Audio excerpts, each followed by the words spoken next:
Well, so you saw some really terrifying things, Yes. but at the same time, there were different inventions and things that came about.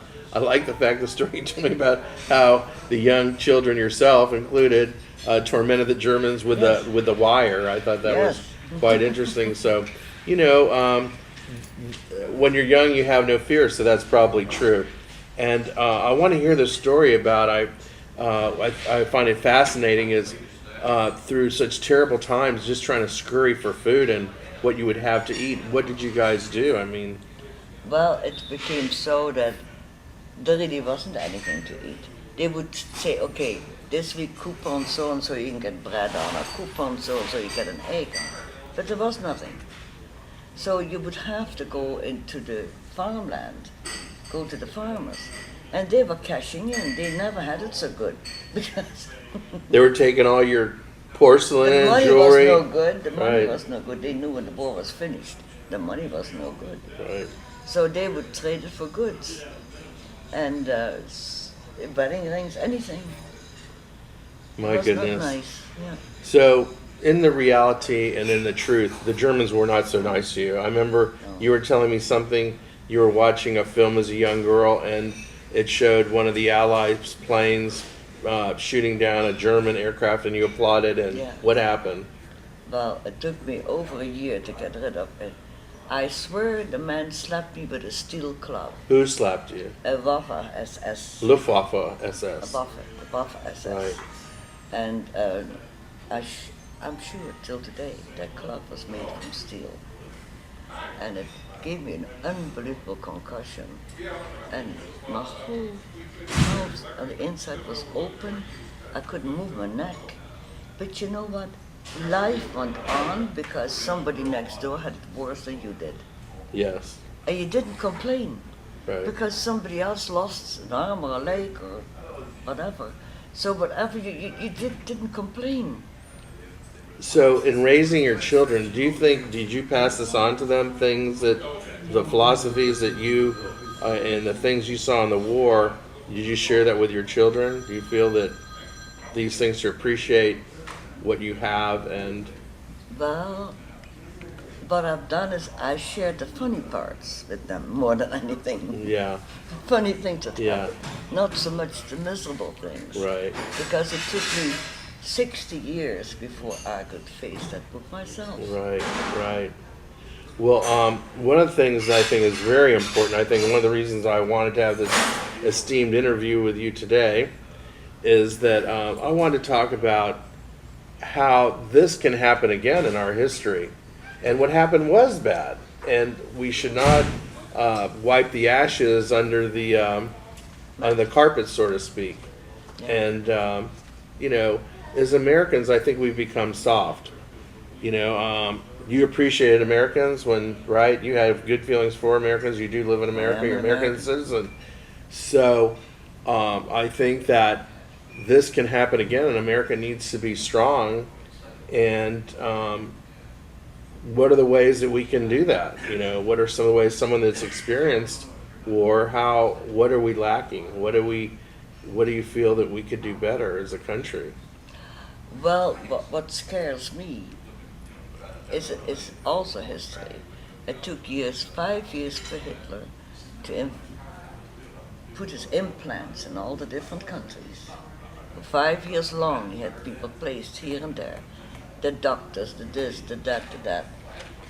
And then, so when Hitler came, these people were already in their places. They knew all about the people. They knew all about the different departments.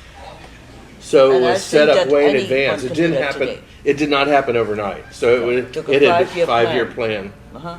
And I think most people don't understand that. I think they think one day it was Blitzkrieg, No. or at least that's what the textbooks tell us. The Germans were entering, invading Poland, but this was a plan over 5 years. That's Is what right. you're telling me. It's a 5-year plan. Now, see, this is experience of what someone that has been through it knows, and we shouldn't be so naive to think that that's not happening today. Correct. Correct? I agree with Would you you say? 100%, yes. And I think our Absolutely. country, our soldiers, gosh, they're really the backbone of our country. You know, they are giving everything they have to protect us and the servicemen and women abroad and what they represent. America, So true. and sometimes doing the right thing is not always the most popular thing. You see, and I think that's why we get criticized as a country a lot. But it takes courage to do the right thing. Yeah. And I think today I'm really big on it. I think our country has become so feminine and that we have become soft.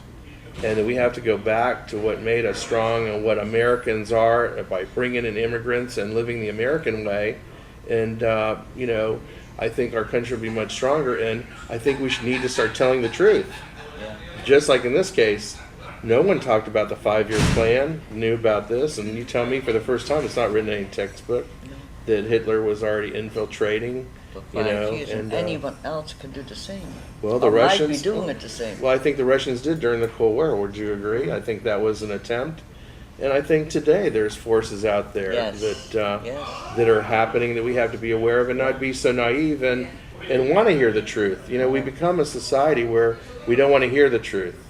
So easy. everyone wants to hear the good news. Even in meetings of corporations, I notice it. That here, if you want to bring up a subject that's to the best interest of the company to make a change, but because everybody's doing this to the guy that's in charge, the company goes down the drain because no one's willing to speak up to say the truth because he's ostracized. That is a problem that's becoming in the American culture. So we need to change that. And I think books like this and people like yourself willing to go out and speak and to mention the things that have happened in the past is very important. People like we're fortunate enough to have my mother still alive today because history does repeat itself, and countries that have a strong army usually last a lot longer than those countries that don't. And I think they should have good information services, intelligence gathering. I think it's extremely important today. So you believe in the checks and balances of what takes place, to know what's going on, and everyone to be involved more in current events and know what is happening in your country Yeah. And I and also, around the world. also believe that they should get these people from the beginning. If they would, in the beginning, put Hitler down, that would have saved 47 million people. I mean, in the beginning... Well, that's a conversation I think coming up. ourselves we could have even more. I think a lot has to do about the economics. Hitler started buying lots of products and spending money, so everything is fine and dandy. And that's kind of a danger all over the world, but in our country too. Just because someone has money and is very extravagant, that doesn't mean they're a good person, right? So we need to look and see things a little bit deeper and teach our children to look at things a little bit differently. Yeah, and if you study history, every war has always been fought over economy. Right. It's always been economy from time began. Because I've been studying and all this for years, and every war is economy. Yeah, You I have agree. something I want. So let's tell the truth. Why are our troops over there? A lot has to do, I believe, with the economy as well.